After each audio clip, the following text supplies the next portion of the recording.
Frank opened his eyes and found himself lying on the bed. The children who had not had time to gather were all around him, but the youngest son still did not show up. The father wanted to know where the youngest son had gone, but the children were unwilling to answer and just told their father not to worry. The most important thing now was to take care of their health. At this moment, Frank felt that perhaps the youngest son had had an accident. Under the father's constant questioning, the eldest daughter finally told the truth. David died, Dad.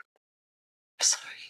No, that's not true. Frank finally realized that his previous obsession and expectations might be too harsh. He began to understand that as long as the children were happy, that was the most important thing. After being discharged from the hospital, Frank came to the gallery of his youngest son. He wanted to buy his son's paintings, but the clerk told Frank that the painting had been bought by someone else. The lost Frank was ready to leave. At this time, the clerk guessed Frank's identity. The clerk found another painting of the youngest son in the warehouse. The clerk told Frank that Frank's youngest son once said that this was the painting he was most satisfied with and that he would never sell it. When the painting was slowly displayed, tears appeared in Frank's eyes, because the scene in the painting was just a row of ordinary wires. The technique was very simple, even like a child's sketch. There was no magnificence or complexity. However, for Frank, this painting was of great significance. Those simple wires were not just the lines drawn by the youngest son. They were also the youngest son's deep understanding and expression of his deep love for his father.